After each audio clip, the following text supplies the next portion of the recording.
Vamos continuar aqui. Fundo imobiliário. Fundo imobiliário atualmente tem sido um produto bastante demandado pelos clientes. Por quê? Porque o brasileiro é um investidor patrimonialista, ele gosta de investir em imóveis, ele gosta de ter a sua renda mensal, né?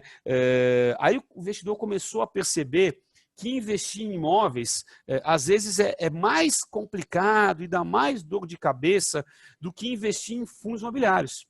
Eu fiz aqui uma pequena comparação aqui do lado direito desse slide, né, sobre os fundos imobiliários e a compra de um imóvel. Primeiro, quando você compra um fundo imobiliário, né, e você tem a rentabilidade, o fundo imobiliário você participa de um... O que é um fundo imobiliário? Antes de explicar um pouquinho o que é um fundo imobiliário. É um fundo, é um consórcio de pessoas, né, que compram um imóvel, né, ou vários imóveis, né, e esse tem um administrador que cuida da administração disso, né. Então, eu vou dar um exemplo prático de um fundo que eu gosto bastante. Tem um fundo que chama SP Downtown, SPTW11. Eu conheço esse fundo desde a fundação aí dele. Acho que faz mais de 10 anos aí. O fundo são 2 prédios, é um fundo pequeno, são 2 prédios, um no Belenzinho, um no Pari, alugados por uma mesma empresa, por uma empresa que chama Atento, é uma empresa de telemarketing, né? Então, você tem as cotas desse fundo, né?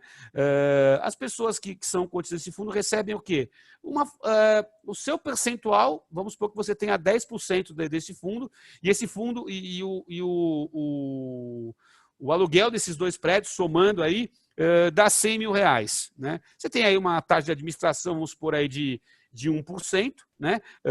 desses 100 mil reais, aí vai sobrar aí 99 mil reais. Se você tem aí 10% desse fundo, você vai receber todo mês na sua conta 9.900 reais. E o legal disso é o seguinte, todo aluguel que você recebe mensal desse fundo imobiliário, ele é livre de imposto. Ao passo que quando você tem um imóvel, né, e compra esse imóvel e recebe aluguel desse imóvel, você precisa pagar imposto de renda. Se for na pessoa física, é mais de 27% de imposto de renda. Se for na pessoa jurídica, aí já cai para 15%, mas você vai ter que pagar o imposto de renda. Né? Então, quando você tem aluguel do fundo imobiliário, você não paga imposto de renda. Os seus aluguéis caem mensais. Existem fundos imobiliários com patrimônio aí de mais de 200, 300, até fundos imobiliários com 800 milhões de patrimônio, então espalhados aí em imóveis pelo Brasil todo. Né? Eu dei um exemplo de um fundo pequenininho, mas existem, por exemplo, um fundo bem conhecido, o fundo do Banco do Brasil, das agências do Banco do Brasil. Então, todas as agências do Banco do Brasil estão dentro desse fundo. Né? Existem vários tipos de fundo imobiliário. Outra coisa, outra comparação aí com relação entre o fundo imobiliário e comprar um imóvel real. Né? Quando você compra um fundo imobiliário, e esse fundo está separado aí em galpões logísticos, em imóveis residenciais, imóveis comerciais, né, shopping centers, né, você está com a sua posição pulverizada, você está diversificado. Né? Ao passo de quando você tem um imóvel só, você está muito concentrado num único produto. Né? Se você tiver um problema naquele imóvel, se de repente construir uma favela perto daquele empreendimento, né?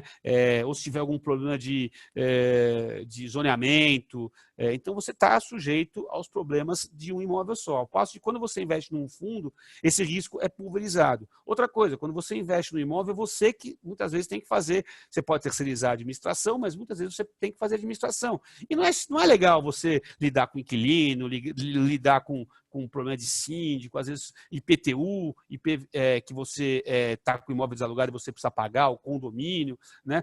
Quando você está no fundo imobiliário, isso é função do administrador aí, do fundo imobiliário. E eu acho que a outra vantagem do fundo imobiliário, para terminar aqui, qual que é? Vamos supor que você tem um imóvel que vale 100 mil reais. Tá? E você consegue lá nesse imóvel lá 500 reais por mês de aluguel, 0,5% do valor desse imóvel de aluguel por mês. É bem difícil você conseguir 0,5%, mas vamos lá, vamos levar em consideração que você conseguiu 0,5%.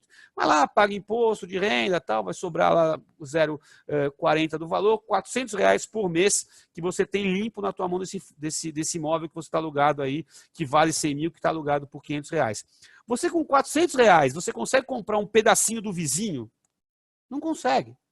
né? Ah, eu quero comprar um pedacinho aqui do meu vizinho para aumentar o tamanho do meu imóvel aqui. Não consegue. Já no fundo imobiliário, com R$100, às vezes com R$80, você consegue comprar uma nova cota. Então, todo mês que cair dinheiro na tua conta desse aluguel, você consegue comprar novas cotas desse fundo que você tem ou de outros fundos. Existem mais de 500 fundos imobiliários, 500 não, mas uns 300 fundos imobiliários já listados na Bolsa de Valores brasileira, né? O oposto também é verdadeiro. Vamos supor que você tenha lá aquele imóvel de R$100 mil, e de repente dá uma dor de barriga, ou você de repente fala, quero fazer uma viagem para Disney, vou precisar lá de R$10 mil para fazer uma viagem. Vai ser bem apertado, mas só para dar o exemplo. R$10 mil aqui agora, o dólar está caro, né? R$10 mil vai dar aí $2 mil, né? Mas fazer uma viagem aqui para a Argentina, né? Com 2 mil, eu quero R$10 mil para fazer uma viagem. Dá para você pegar e vender 10% do seu imóvel? Não dá. Não dá para você vender 10% do seu imóvel. Já no fundo imobiliário, se você lá tiver R$100 mil em cota de fundo imobiliário, cada cota vale R$100. Você vai lá na bolsa e vende, né? Então, o fundo imobiliário você tem mais liquidez, você tem mais facilidade de negociação, é mais simples, não paga imposto de renda. Então, só tem vantagem perto aí do imóvel físico, tá ok? Qual é o risco do fundo imobiliário? O risco de gestão, né? Quando você está comprando fundo imobiliário, você tem um gestor também, igualzinho ao fundo, aos fundos multimercado, fundos de ações, fundos de renda fixa, né? Existem fundos de laje, que são os fundos de tijolo mesmo, né? Os fundos de recebíveis, que tem LCA, que tem LCI, que é a letra de crédito imobiliário, e CRI lá dentro, fundos de recebíveis imobiliários. E os fundos mais legais atualmente para você investir são os fundos de fundos. São fundos que compram cotas de fundos imobiliários, né? Então, bem legal. Aí você está mais pulverizado ainda e vai ter uma gestão profissional de alguém que está escolhendo bons fundos de investimento para você. Obviamente, você tem que ler o regulamento do fundo, conversar com o seu assessor de investimentos e pedir para ele te explicar qual é o regulamento do fundo. Tá bom? A liquidez do fundo está D mais 3 dias úteis. Mudou a regra da bolsa, eu esqueci de fazer essa parte aqui.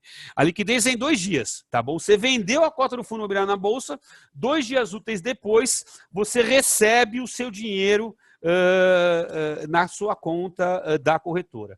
E como eu já falei, você é isento de imposto de renda sobre o aluguel que cai todo mês na sua conta. Você não é isento de imposto de renda sobre o eventual ganho de capital que você tenha na venda das cotas. Ou seja, você comprou um fundo imobiliário por R$100 a cota e está recebendo lá 7% ao ano de aluguel. Você não paga imposto sobre isso. Essas cotas se valorizaram na bolsa. Essas cotas agora estão valendo 110. E você vai lá e vende na bolsa. Sobre esse ganho de capital, aí sim você vai ter que pagar imposto de renda igual a ação de 15% do lucro. Tá ok? Vamos lá.